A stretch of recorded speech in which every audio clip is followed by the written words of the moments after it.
the graphics, the molecule to material to application over here. Okay, so here are the 4 different areas that we are currently exploring. First one obviously is the light field macroscopic actuator.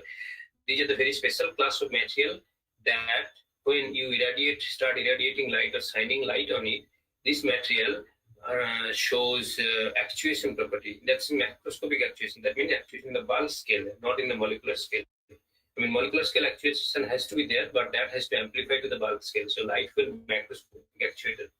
And the second area we are working is solid state luminescence switching method. It's not the solution node. We obviously do some basic calculation in solution state, but our main application is in the solid state. So we try to synthesize any molecule which should or expected to show solid state luminescence switching and solid state luminescence, and then we will try to see the switching properties in presence of different stimuli. And the third one, the third topic that we are working on is polymorphic materials and solid phase transition. So, basically polymorphic solid state transformation, single crystal to single crystal, or even in any transformation that is happening in solid state phase transformation. And another area we have recently started with a collaboration with different people, which is the organic based material for optical wave guiding material in nanoscale or even microscopic scale, small scale. So these are the 4 different areas we are currently working. But basically today we will talk about only the top 2 part. I mean, light field macroscopic actuator and the solid state luminescence switching material. The second one will be more elaborated because all of the results are published. But the first one I will talk in the little bit surface. We will not discuss very detailed because these are submitted work and till not yet published. Okay, so I will discuss a little bit in a dilute session. Okay, let me proceed. So first one, I'm coming to this the light field macroscopic actuators. What are the light field macroscopic actuator? Macroscopic actuator means bulk actuator. As we know, very conventional molecule, which is adamantine molecule, which undergoes cis trans isomerization, trans to cis isomerization. That means in the initial stage it is trans, and once you irradiate UV light, then it undergo geometric isomerization to cis form. And because of this trans to cis isomerization, there are the molecule is photoactive. Okay.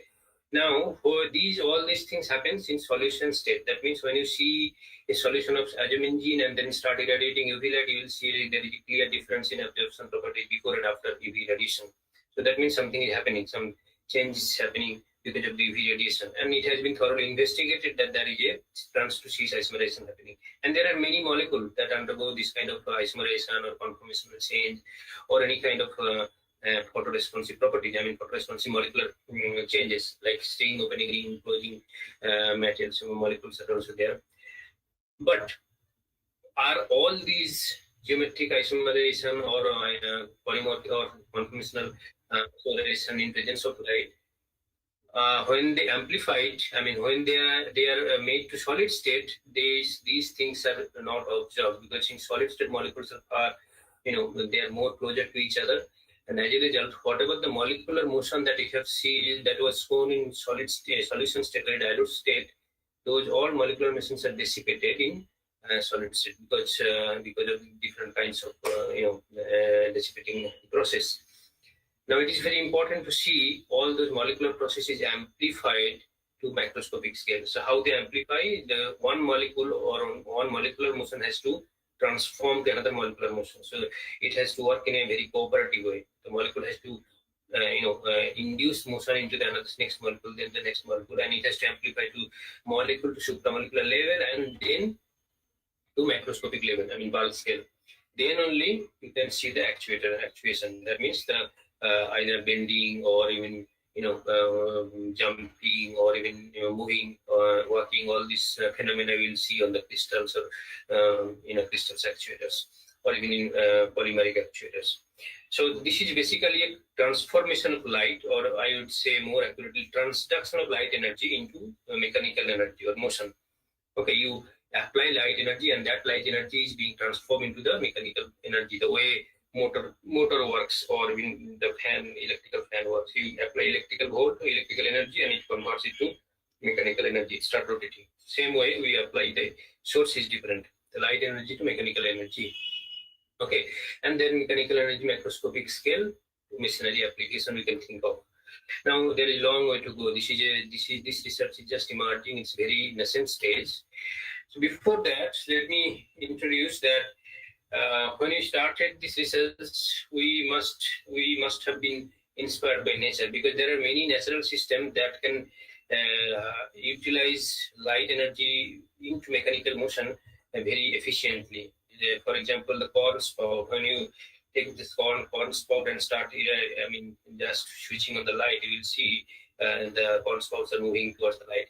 Or even you can see the slow folding and unfolding of clover plant leaves. That in Bengali we call it susni shak, but I don't know what others call, but in English it is called clover plant. So these plants, in fact, any plant or any many different types of plants show this kind of motion. In the strong intensity of the light, they are unfolded, but in the weak intensity of the light, they are folded themselves. And one more best example is the sunflower.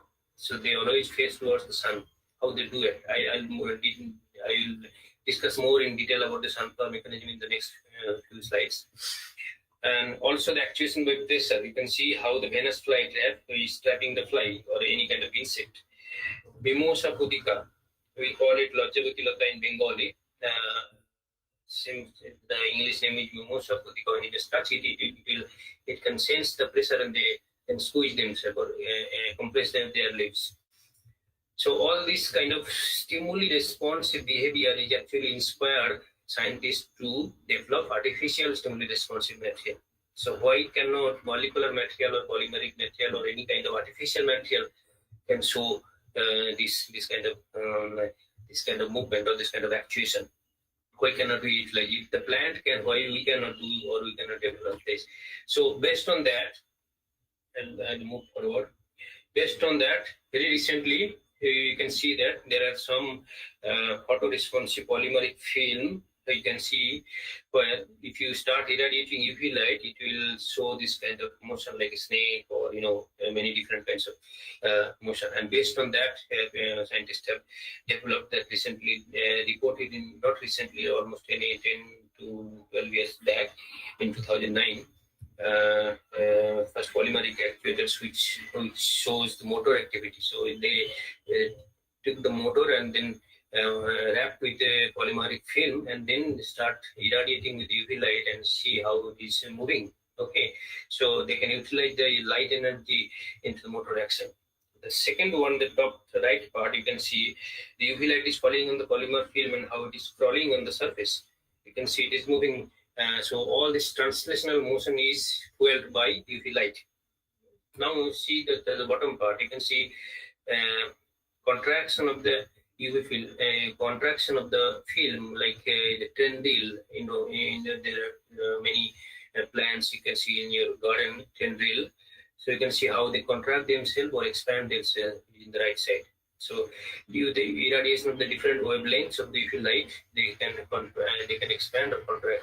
So all these kind of plant-like motion can be observed in artificial materials also. But all these are polymeric materials. That means there is a polymeric unit and then into that there is a photoactive molecule has been covalently attached to it, and then that photoactive unit, when you irradiate light, undergo different kinds of isomerization, either cis-trans isomerization and fully and because of that isomerization there happens a strain in the polymeric film, and then it shows this kind of macroscopic actuation.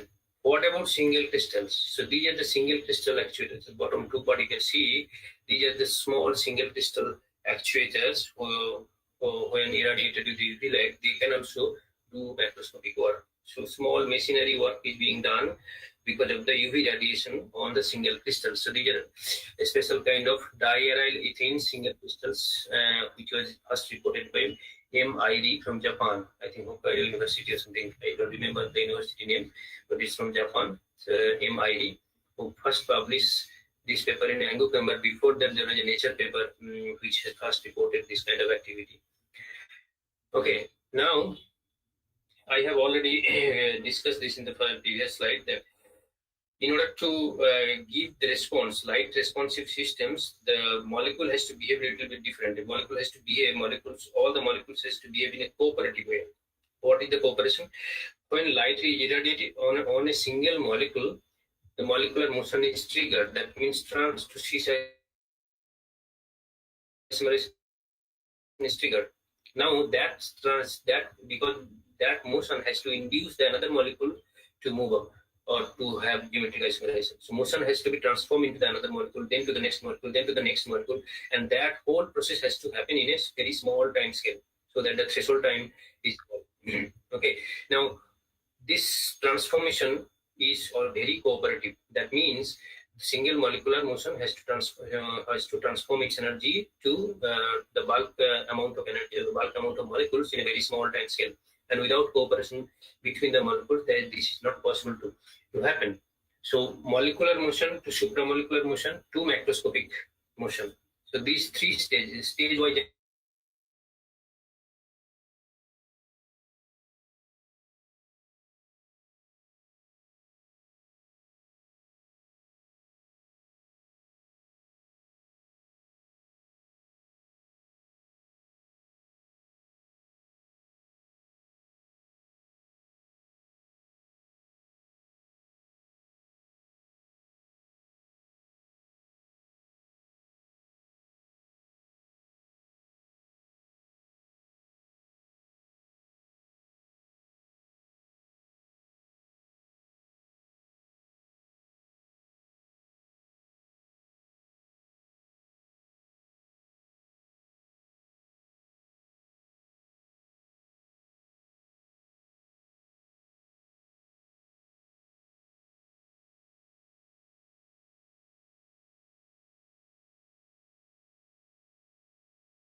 Sir, you are not audible, sir. Sir, his net is fluctuating. I guess he got disconnected again. Okay.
Muted.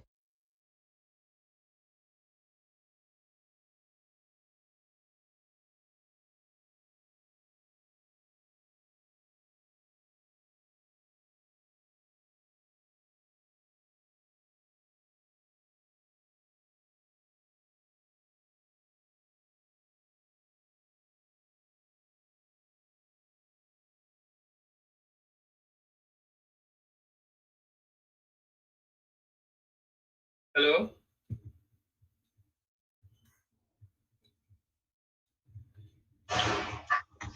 Yes, sir, you are audible now, sir. I'm sorry, I don't know because from this GoToMeeting software. I think because of that, I don't know. It is showing some error from GoToMeeting software. Probably somehow this antivirus program is not supporting or something like that. Again,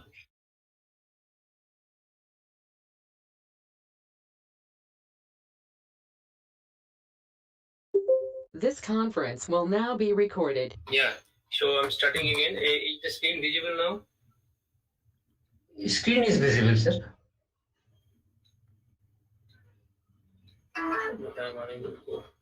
But you are not visible, sir. Your audible is okay.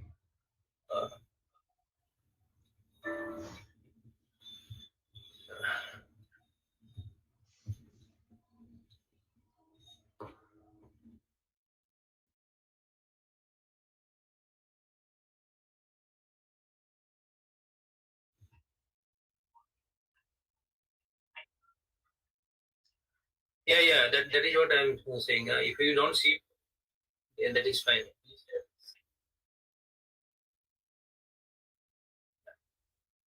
Yeah.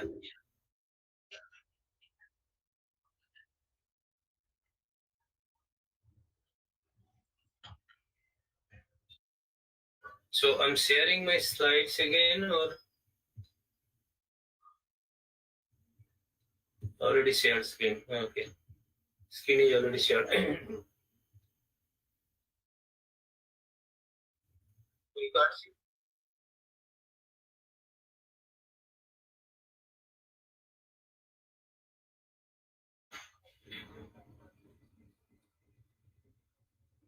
Now it is You can see visible. now. Now it is- Yeah. Sir, can you, on the top of the screen, there is this GoToMeeting is using the webcam. Can you switch that off? Because some people are saying that headings are not visible. What do you say? Please repeat. Okay. Here is the green part of GoToMeeting is using your webcam. Beside that, you have a small ETCSAEE. Yeah, that drop down. Yeah, file notification. Yeah. Okay. Now it is fine. Yeah. Okay. So I don't know whether it will again happen or not, but I'm going a little quickly then. So it's sorry for that. Its whole laptop is being shut down. I don't know why this is happening. Just now it got shut down. Anyway, so I'm coming to my now. So I think I saw this slide. I was there, right? In the now slide number 8. I guess so. This slide was there. After that, it got disconnected. Okay. Yeah. Yes. So let me go a little quickly. Then I am afraid that it may have happen again because somehow it is not supporting this. Anyway, so now coming to my own work. So overview our work on the actuating metals. We are currently exploring this area, and we have developed many different systems which shows light fuel macroscopic actuator. As you can see from these videos, probably videos are visible, and you can see there are different types of actuators over here. The top 3 panels are only light fuel actuators, like when you irradiate light on the materials. All these are small organic molecules, and when you irradiate light, it start actuating. You can see different types of actuation, like sudden movement, or even spiral motion or coiling motion. In the bottom part on the filter paper, you can see which this one, which is a this is hygroscopic actuation. So on top of the filter paper, there is moisture gradient is there, and if you control that moisture gradient, the polymer film will start actuating. So there is very different hydro-responsive actuation, we can say. Okay, so all these are in a nascent stage, but the light fuel actuator of one system we have developed a little bit more. So I'll show the next slide. Here is the molecule I briefly show, and then we can see the actuation, different types of actuation of that molecule. You can see, and all these videos are amplified. The speed is amplified 4 times. You can see, and more importantly, this molecule is fluorescent as well as actuation. So once you start irradiating UV light, it shows fluorescence, and after some times it absorbs more UV light, and then it starts moving. So the 2 property in one single material. Okay, this is very interesting. We have never seen that. At least I have not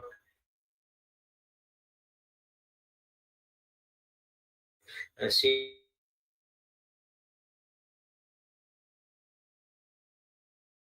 in any report that shows this kind of material. Fluorescent, intrinsically fluorescence, and the actuating properties. So here you can see this. I hope the videos are working. Yes, you can see the videos probably. You can see the movement of the small nanofibers and the movement of the single crystals, and after some time it will jump out. You will see this not there first time. So all these green fluorescence or cyan fluorescence, all those things are happening over here. And with the help of different characterization techniques in solid state as well as solution state, solid state environment, I am not showing over here, but so in solution, how we can understand that there is happening a trans to cis isomerization. So we can monitor the conversion by NMR spectroscopy. You can see over here. After 5 minutes, after 30 minutes, after 60 minutes, all these things, there is a clear change in reaction to product ratio. And here is the UV visible spectroscopy over here. You can see that there is a drastic shift on the UV lambda max. The XRD pattern also is very different from before and after UV radiation. That means it shows kind of packing change or solid state rearrangement in association with the molecular cis trans isomerization. In order to see the surface pictures, you can see these ACM pictures over here. You can see before UV are very straight, the crystals are very smooth, but the topography completely changed after UV radiation of 5 to 10 minutes. Okay. And IR spectra clearly shows that there happens kind of change in bond stretching frequency of the amide bond that is present in this molecule. Okay, that means that this amide hydrogen bonding is very much affected when the reorganization from trans to cis is happening. So that is clearly visible from the IR spectra. Now let me go to the mechanism part. Why this is happening? Why this microscopic actuation or bending or kind of spiral motion is happening in this molecule, in this material? But before that, let me bring some relevance from the sunflower actuation. And very recently, in a paper from Science, which is published, was explained the mechanism of sunflower heliotropism. Okay, the motion of sunflower in presence of sunlight. In the morning time, they faces to east, and then in the evening time, they faces to it. And what is the mechanism for that? And in explaining that mechanism, what has been explained that the role of auxin, which is the growth material, plays very important role. Auxin is a growth hormone. So wherever it accumulates, it starts stimulating the growth of the stem. In the same time, auxin is a hydrophobic material, hydrophobic molecule. That means wherever is the light, it accumulates in the opposite side. So the mechanism is that the sunlight falling on in the side in which sunlight is falling, auxin accumulates on the opposite side and starts stimulating the growth of those stem. So the opposite side of the stem grows more than the side in which sunlight is illuminating. So as a result, it bends towards the sunlight. The same thing is happening in the case of the single crystal actuators. You can see over here. Once you start irradiating UV light on one side of the single crystal, as you can see, the concentration of photoproduct in that side in the few layers of molecule is more, and as you go deeper, the reactant concentration is more because the light cannot reach into the deep. Okay, and as a result of this bimorphic state, that means the photoproduct and photoreactant in the same material, there happens a interfacial strain. Okay, and because of this interfacial strain, this material, either crystals or polymers start bending. Okay, bending or any kind of spiral motion or moving. But the question is in which way it should bend, whether towards light or it should be away from the light. So for that, one need to understand the crystal axis. So if the crystal axis is high, the length of the crystal, length of the axis of the photoproduct is smaller, in which the light is radiating is smaller than the other opposite side, then it will bend towards the light, and if the opposite, then it will bend away from the light. Very similar mechanism to the sunlight. So we can learn many things from nature, and we can correlate those phenomena in our artificial systems. Okay, now moving towards the completely different areas, the second topic that I have discussed, which is stimuli responsive luminescence material. Okay, and this material is, in fact, the most of the work was done in my previous institute, which is CSIR NIST at Trivandrum, when I was a scientist fellow and assistant professor over there from 2016 to 2019, and after that I came here in Jadavpur University. And whatever discussion will be made over here is the majority of the work, more than 80% work was done over here, over there in CSIR NIST. So these are stimuli responsive smart material, and what we actually observe, what we actually explore is this photoresponsive fluorescence, aggregation, induced emission, enhanced properties, and mechanochromic fluorescence, thermochromic fluorescence, host-based fluorescence, and all these things. And based on their properties, we find their application. That means either on the security printing or volatile sensing or optoelectronics, laser web guiding material, etc., etc. Okay, now. Let us discuss one by one. So first of all, I will show you some photoresponsive fluorescence molecules very briefly, because that is not published yet. And then we go for mechanochromic and thermochromic, and then we go for host-based. So we have recently developed a material which, when you start irradiating UV light, it shows fluorescence, green fluorescence. But if you continue to irradiate, it shows slowly it transforms its fluorescence to cyan fluorescence. So green to cyan fluorescence. That means photoresponsive, photofluorochromic solid material. So all this happens in the solid state.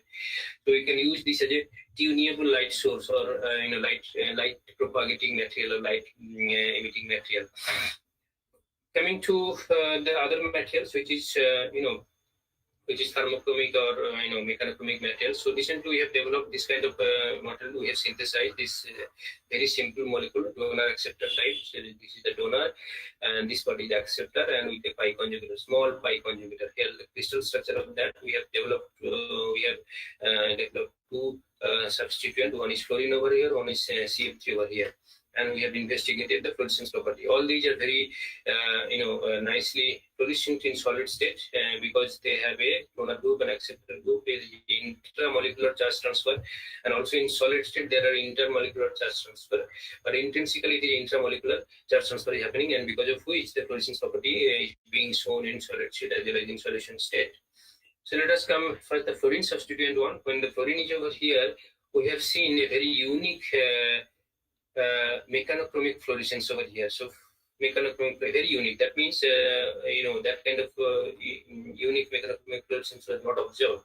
What is that? When you crystallize from different solvent like DMA for DMA, so it shows orange emissive crystals, and lambda max is almost 595. But when you just poke it with a needle or any solid material, you see it's completely changed its color from orange to slight green, and some part have cyan color, and that is why you can see there are two humps in the fluorescence band. So this 499 peak is responsible for the cyan emission, and majority is the green emission. So there are two kinds of emissions is observed. But once you grind it more strongly, completely make it powder like amorphous powder, it lost its crystallinity and it makes more or less it's amorphous, almost amorphous. And you can see it again go back to green emissive fluorescence. So orange to cyan to again green. So it's kind of back and forth emission switching. So we have thoroughly investigated the IR, PXRD, and all those things. And what we have concluded that because of the intramolecular as well as intermolecular interactions, this is happening. So I'm not going to the details because I am afraid that it may again go. So this was published in SCS Omega, but after publishing, we have been able to isolate these cyan emissive crystals, which was we actually got as intermediate during the mechanical process. But at that time, we were unable to obtain the cyan emissive crystals. Anyway, now moving back to the next system, moving forward to the next system, which is CF3 functionalization. In this molecule, when you crystallize it, it gives a very strongly red emissive crystal, which has a lambda max value of 667 nanometer. And once we start applying different stimuli like thermal stimuli or mechanical stimuli, it switches back to a green emissive material. Okay, so this is crystal, this melted one.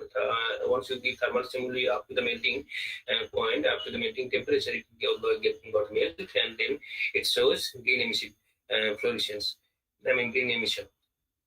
And then if you again do the mechanical, apply the mechanical stimuli, then it also shows this green emission. Okay, so it shows almost 170 nanometer hypsochromic shift once you apply thermal or mechanical stimuli, approximately around 100. So that's a huge shift. In fact, you can say that you are taking a low energy or low emissive material and applying energy to it to provide a high energy emission. So you are taking a red emissive material and applying energy,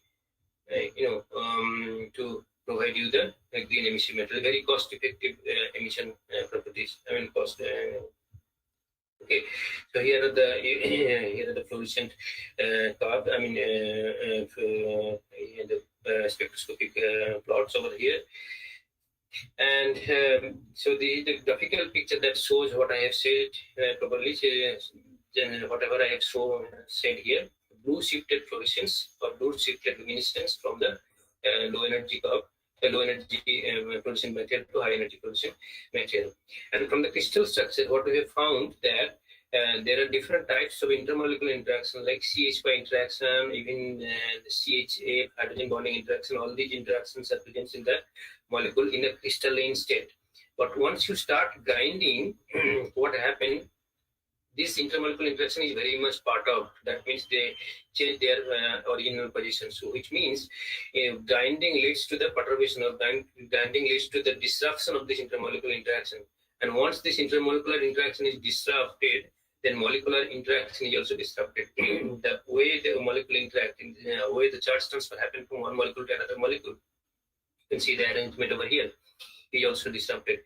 And as a result, you get the green luminescence. So that is the more or less mechanism that was accepted in Christine's form. Here is the more elaborated picture of the IR spectra that we have shown in the paper. Okay, and more interestingly, it's the same material. After melting it, it converted to the amorphous material that I have already said in the previous slide. So this red emissive material, you start melting it, and it gives you the green emissive material. But when you again expose it to different solvent vapor like DMF vapor, oxygen vapor, or ethanol vapor, it shows different kind of polymorphic transformation. So when it is this amorphous material, which amorphous, you can see the ETCSAEE pattern over here. The blue one is the amorphous ETCSAEE pattern, and the emission pattern is over there. It is green emissive almost. One R melt is the amorphous material after melting. Now, if you fume it under DMF vapor, it will give you this kind of morphology, surface product morphology with a emission of DMF vapor is almost red emission. You can see over here. And different solvent vapor gives you different kinds of polymorphic structure and corresponding different emission behavior, and the ETCSAEE pattern is also different. That means that molecular arrangement is also very much different. So this was the final conclusion from that paper. Now coming to another interesting part, which has been applied very nicely in inkless printing. The same molecule, the molecule I have shown in the previous slide, which is the CF3 substituted donor acceptor molecule. Same molecule, when crystallized from DMSO, we get this kind of yellowish crystal in ambient light, and when you see under fluorescence microscope, you see the green emissive material from the DMSO. Okay. Now, if it is kept in room temperature for 1 week or 2 weeks, slowly this crystal starts changing color. You can see the color, the bimorphic color over here. One part is red or orange kind of thing, another part is the yellow, the original color. And slowly it is changing color. And the same thing happen if you start heating it at 80 degrees centigrade for half an hour or so. It can completely change the color from green to red. Okay, green emission to red emission. You can see over here. And this is very interesting. What is happening? What is happening on heating? Why it is changing color on heating? So there must be something like trapping inside, which is going out by heating. So that was the first impression we had when we observed this. And to prove that, what we have done is that we have first done the TGA, thermogravimetric analysis, so just to see whether there is a solvent molecule trapped inside the molecule. In fact, what we have seen, the green emissive material, which is this one, has almost 1 DMSO molecule trapped per molecule of the this dye molecule, and that is why it is green emissive. And when you start hitting, it goes via YOLO stage, YOLO form, which has almost 1/4 DMSO molecule in the YOLO form. And when it completely goes out, it becomes red form. Okay, red emissive and red form. So these are the fluorescent spectral curve in solid state.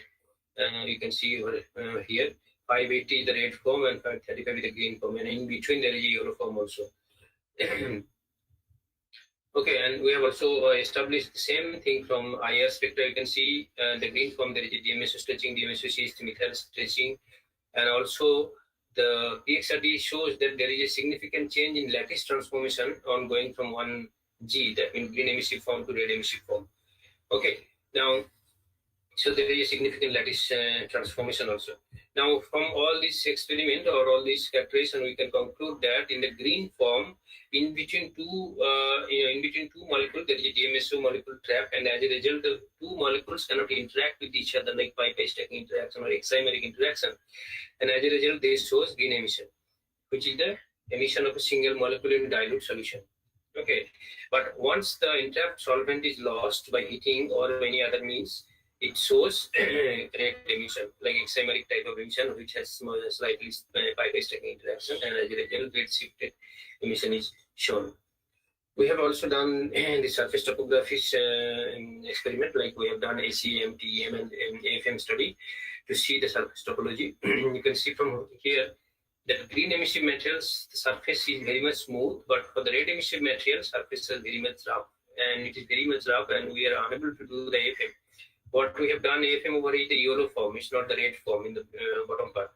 So this is the AFM of green emissive part, but for the red part we are unable to do because the tip is repeatedly broken because of this rough surface, and as a result we have to give up, and we have taken the AFM of yellow form. So as you can see, yellow form is the intermediate form in between green and red.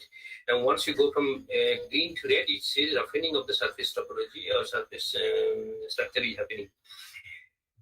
Okay, now I'm skipping this one because this is just a mechanochromic example of mechanochromic transformation. Once you start grinding this green form, you will see the same thing as you have seen by heating.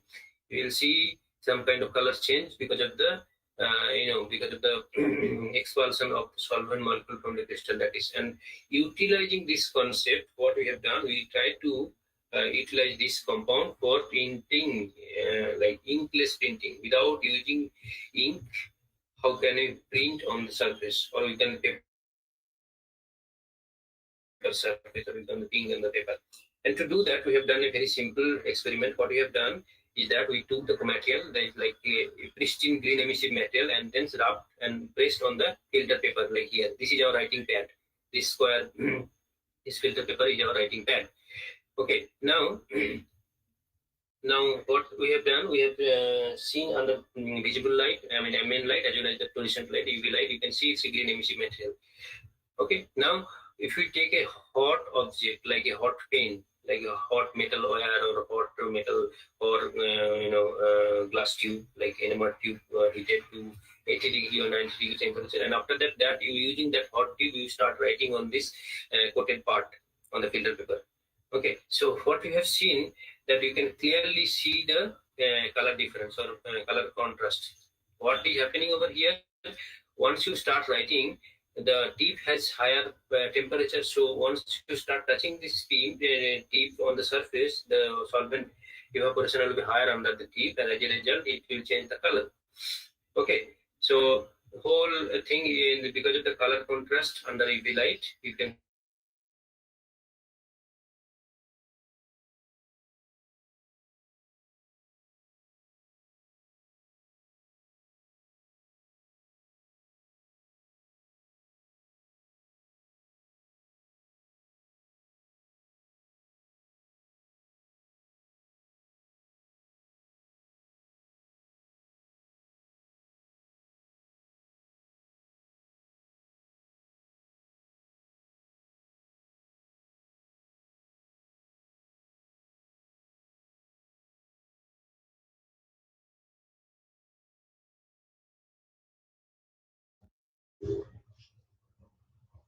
Hello, sir.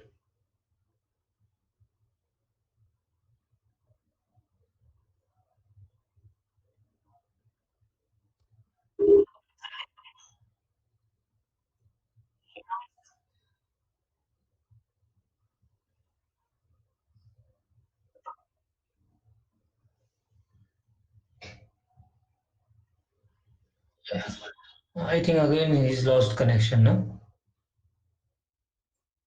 Mm.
Sorry again. I don't know what's going on.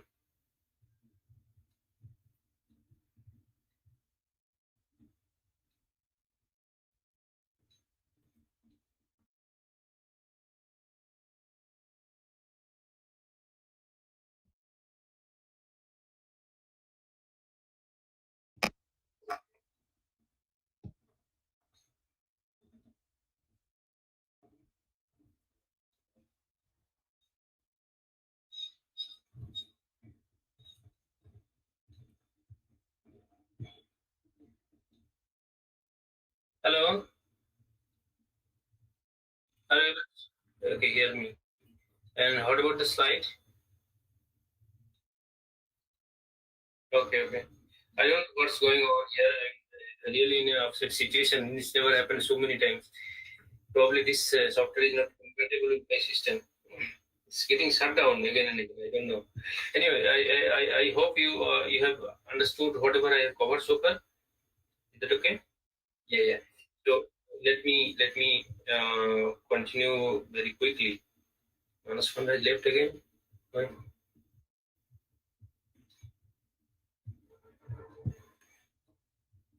Okay. Hello.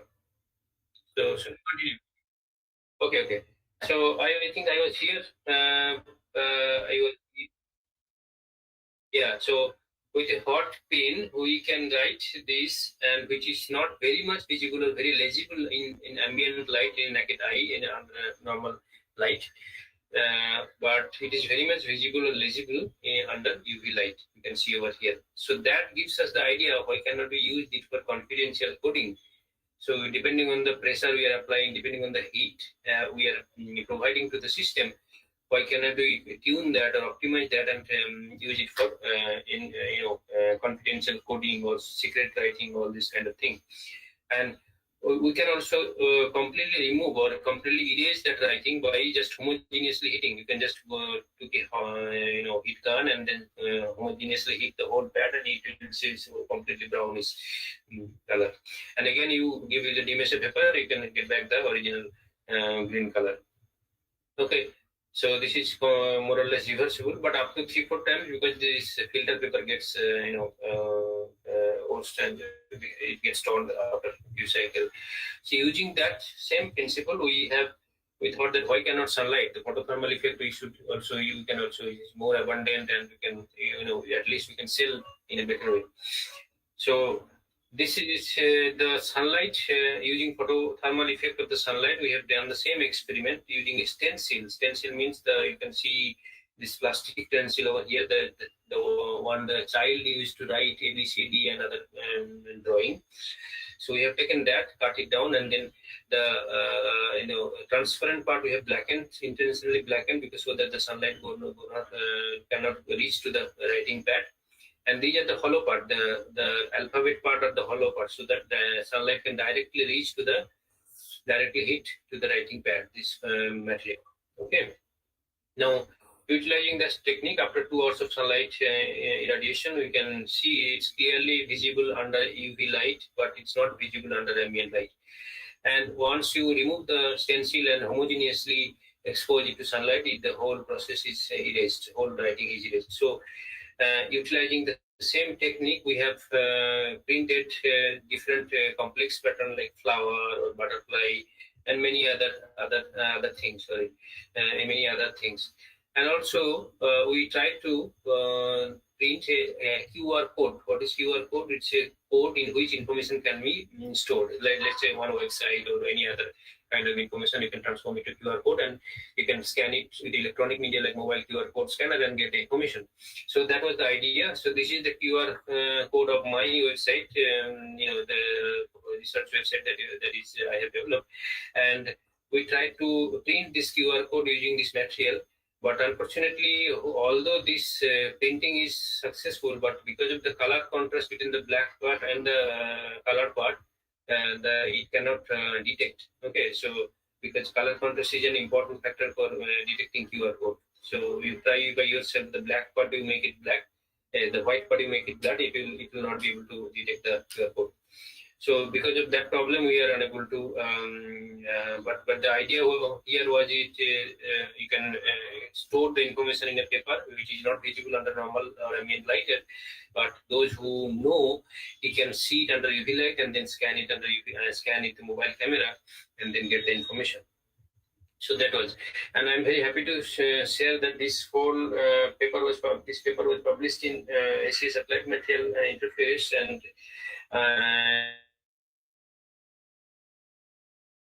but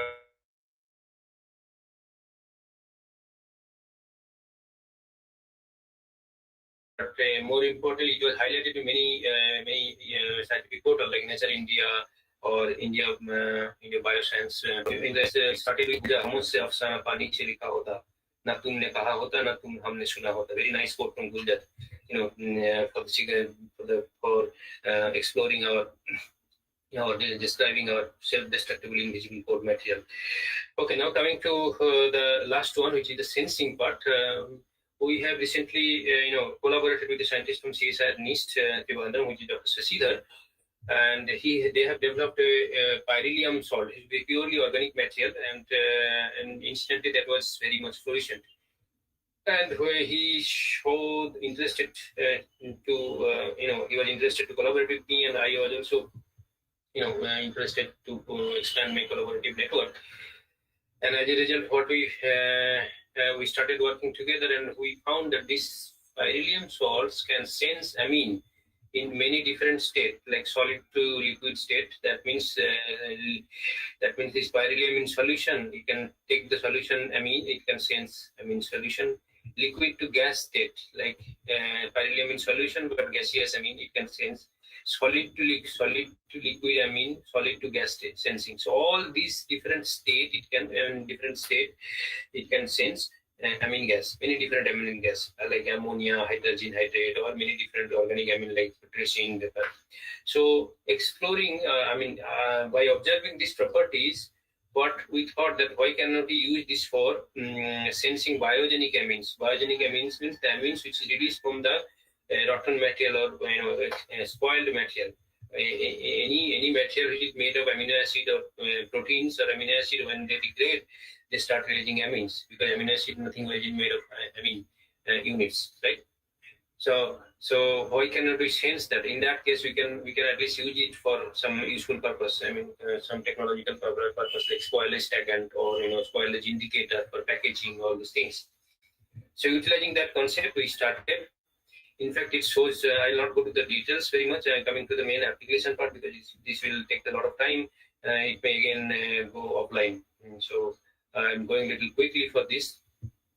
So you can see very different modes of amine sensing: solution to vapor. So the compound is taken in solution, then we are exposing to amine vapor, hydrogen hydrate vapor, ethylene diamine vapor. In all cases, there is a drastic color change, and you can see it with the video also. This video is a little lengthy.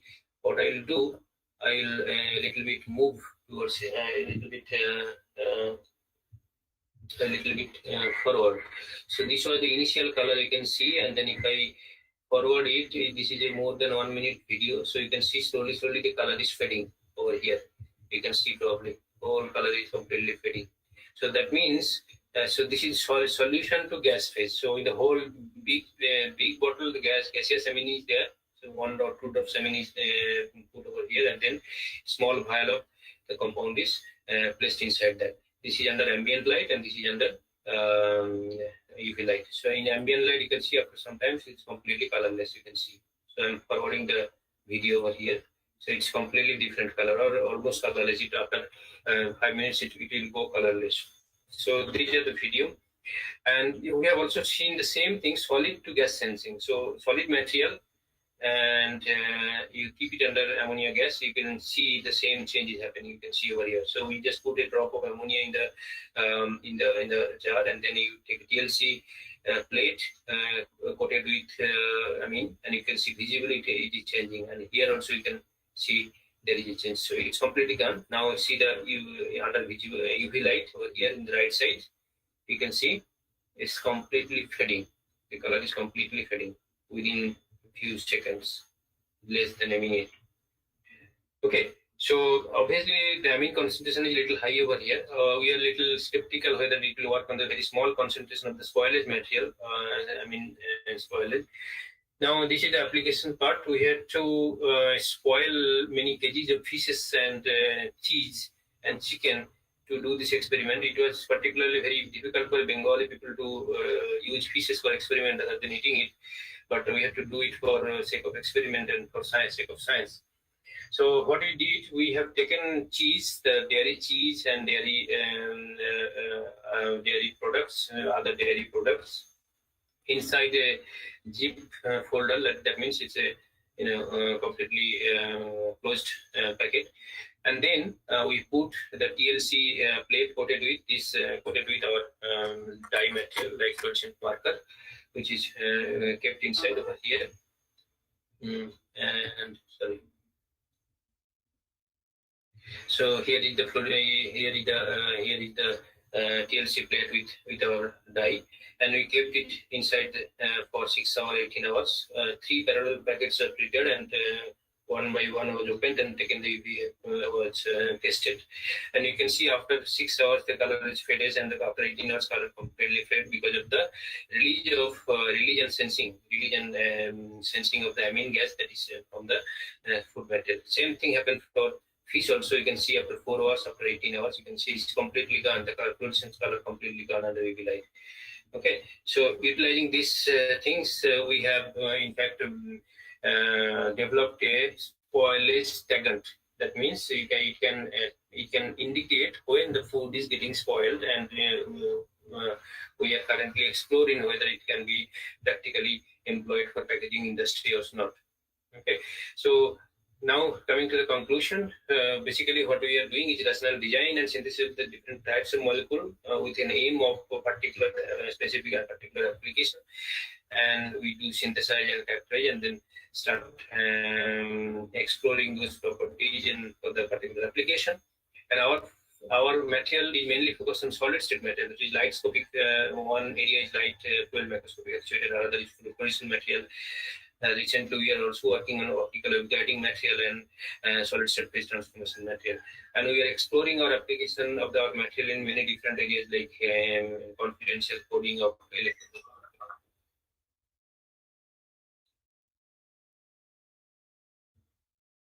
Muted. Hello. Okay, coming to the acknowledgement. So here are my group members from Jalapur University, 2 PhD student, MSc student, and here are the past members of the NIST, 2 MSc students who were there. I did not have any PhD students at CSR NIST Trivandrum. I acknowledge Department of Chemistry, Jalapur University, CSR NIST Trivandrum, and instrumental facility over there, as well as in Jalapur University, and all of my collaborators. Okay, and here is my university. All are welcome here. Thank you for your attention. Thank you, sir. Question? Thank you. Unmuted. Stop. Now the session is open for the question. I think there's a lot of interruption over there, but that I don't have any hand on that. So quickly, questions or That can happen to anyone, sir. I ask people to take my email ID from this slide. If you have any question, please drop it, and I will disconnect again. I'm afraid of that. Okay, so you can question as long as I am online, but if you have more questions, then please send it to me in my email. Okay, Yes, please. sure. So anyone with any question can unmute themselves or write their question in the chat box. Sir, Smita Srivastava wants the PPT to be shared. So can that happen?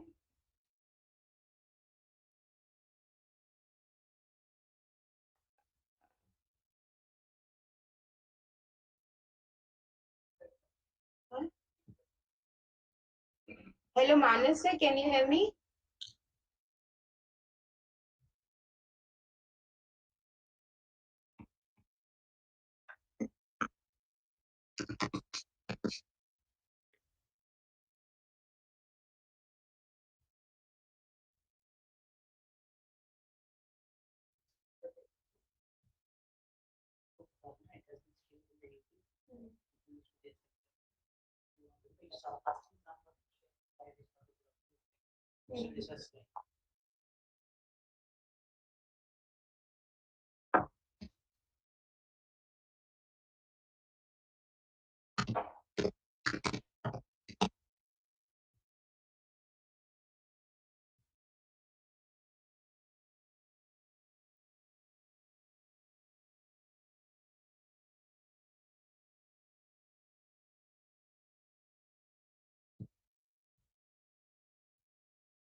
Sad face emoji.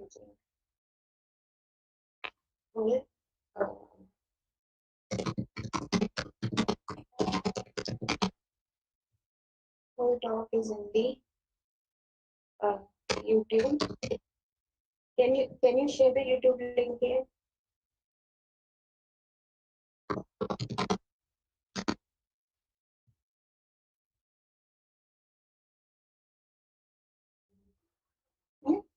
Share the YouTube link.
Hello. Yes, sir, we can hear you. I'm back again. I'm sorry. I don't know. This is the first time I'm getting so many times getting disconnected. Anyway, the presentation is finished. Yeah, that's fine, sir. That's fine. One person has a question. Yeah. Yeah, Can you let see me me. here? Yes. No, video job. Yeah, your video is off. Please give some light on salt gels as sensing materials and its future uses. Question from Swapnil Jharia. Sol gels. What? Can I repeat the question, please? Please give some light on salt gels as sensing materials and its future uses. Well, I am not really working on sol gels, but there are many scientists who is working on sol gels. Like in CSR NIST, I know that Professor Ajay Ghosh is working on sol gel material and sensing. Till now, I have encountered one gel material which is sensing, but that is not explored yet. But these are very important materials. All gel materials are very important because you can apply in any material, solids, matrix, and you can their practical application is very important also, gel material sensing. And what else? I mean, their application ranges from many different, like gas sensing or any other kind of sensing. Even sol gel materials are nowadays used for conducting purpose also, conduction and other things. Sir, I have one question. As you said that for amine sensing, uh, you guys have already checked that it can show that the food is spoiled. And you guys are also working on that if you can incorporate in the day-to-day life. So Yeah. how will that be possible? Well, if you, let's say, if you have a frozen fish or frozen chicken, and you do not know it is spoiled until and unless you take it at home and unfrozen it. I mean, take it to the normal temperature, and then start. I mean, after that you see that it's completely done, right? So Yes. in order to prevent that, what was our idea? I mean, yeah, probably idea is already executed with a different material, but since our material is also showing, we thought that we can apply in the same purpose. Many frozen material, like not only fish or chicken, but also dairy product also, like cheese and many other things. All of them have amino acids. All of them are made of proteins, amino acids. So when they spoil, they release different amines like cadaverine, putrescine, long alkyl chain proteins, long alkyl chains amines. They are slightly less volatile, but they can sense. In fact, our compound also can sense putrescine, cadaverine, and because of which it is sensing fish and the meat material, the chicken, rotten chicken. So our idea was to, if we can develop this spoilless stagnant for those frozen item, or even item which are easily getting spoiled, but packaged food. And if you can see from outside that the color has changed, there will be clear instruction that if you see this color, it is fresh. If you see this color, it is not fresh. Okay, and depending on that, you can check and take it while you are buying it. Okay, so that was our intention. If we can develop that. So we have not gone up to that level, but at least in the preliminary stage, we have shown that it is showing some kind of chromic response, whether it is fresh or whether it is spoiled. Okay, so like we put silica gel pouches in to absorb moisture in many like bags and everything. Can we do something with something like that with this, or like in the packet itself? Can you repeat the question? I couldn't understand your question. What is that, light? No, as you must have seen that we in shoe boxes or in bags they put silica gel pouches to absorb the moisture. So like so like that, can this be incorporated like inside the packet and Silica gel pouches cannot be incorporated. There must be some advanced thing like polymeric. I'm talking about like that can be incorporate this amine sensing system inside the packet of the like meat or something. Can we do that? Or it Yeah. won't harm the food. Silica gel, I don't think we can use it for that purpose. That is for presentation. I mean, for experimental purpose, we are using. But if you want to do it for industry, you have to do it in more, what is it? I mean, body-friendly material, like either any eco-friendly polymeric material, or which your dye compound is should be given on that, and which No, should this, change the color. We also have. Yes, toxicity experiment of our dye also, whether it can be used for food forest or not. Those studies are beyond our experiment at this moment. Okay, in order to practical application, we have to do much more for that. But this is just a preliminary investigation that we can utilize. We may, but there are way to go. It's like drug investigation. Just drug activity doesn't. That will include like a bigger this thing to check everything. Yeah. Okay. Any other Thank questions? you, sir. Dr. Panda, I have one question. Okay. About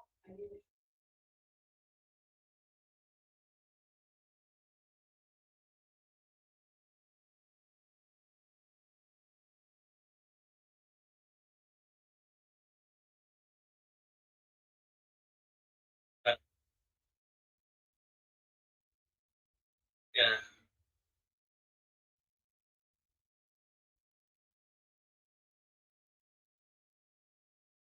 No, problematic. I did not have any availability for that. Sorry for that. I did not have any.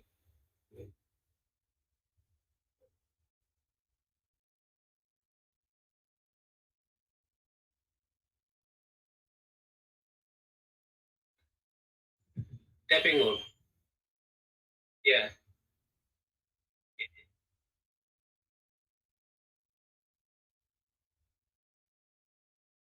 Yeah.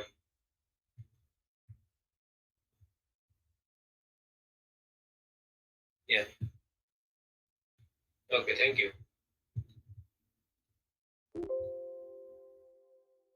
Sunil Jha Any is other questions?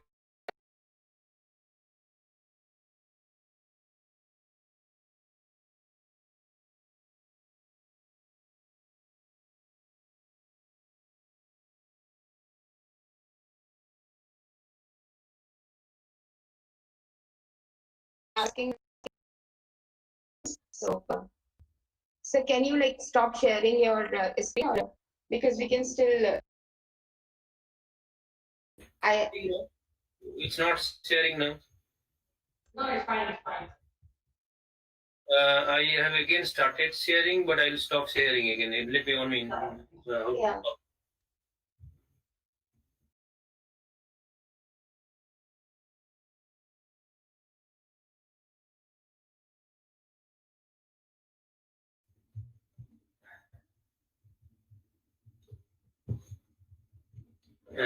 Where is the stop sharing? This one, right?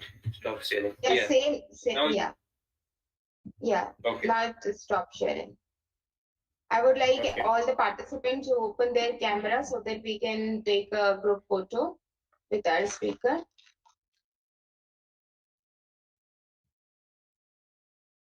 So there is one question that just arrived.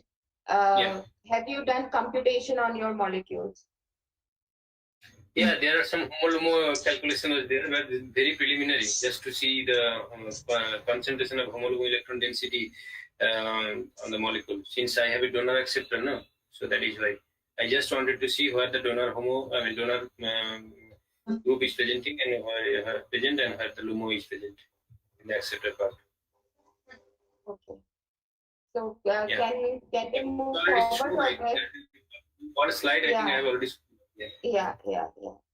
So can we move forward or are there any questions? किसी के ऊपर आ जाता तो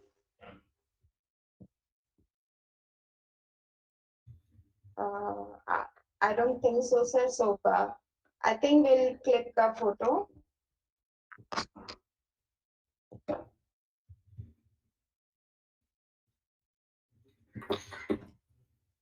Thank you, everyone. Thank you for participating in this talk.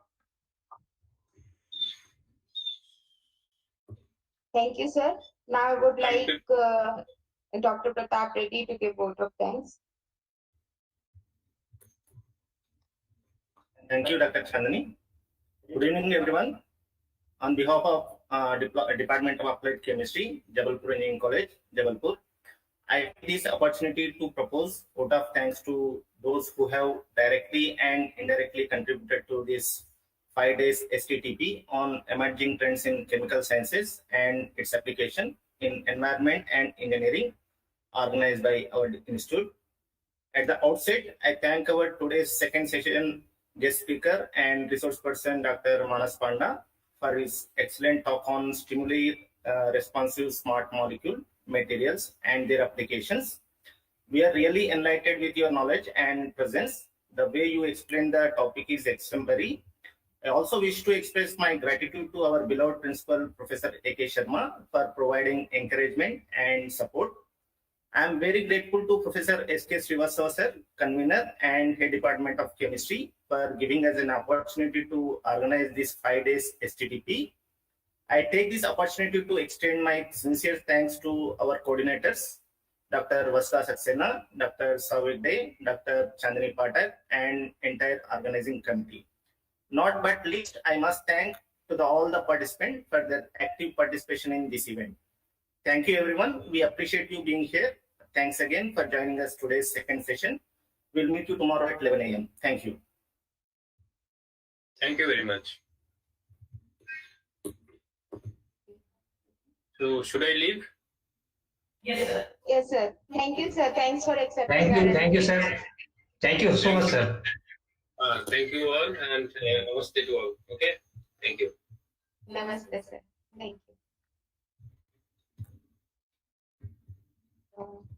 To all the participants, the feedback link, we have shared the feedback link. Please do give us the feedback. And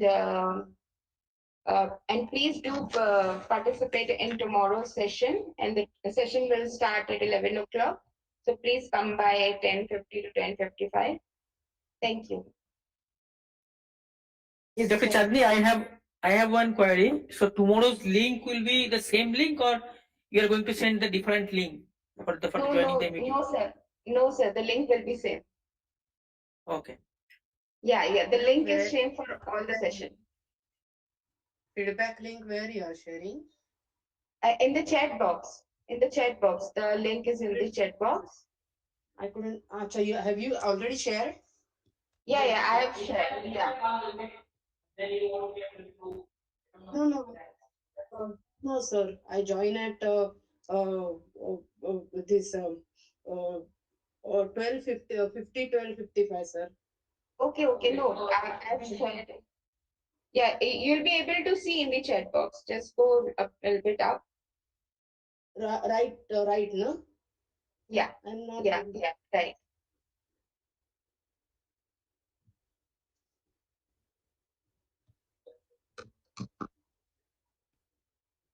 नहीं वो नीचे भी बोला चल रहा. No, ma'am, I'm not getting. You're not getting? Okay, let me share it again. That chat with box, no, madam? Yeah, the chat box. Yes, I can see the red dot, but I couldn't get the link. Yes, sure. I'm just sharing it.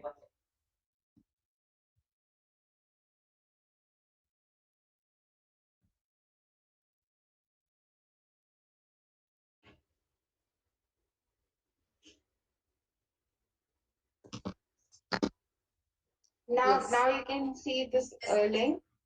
Now I got it. Okay. Okay, thank you very much, madam. It's okay.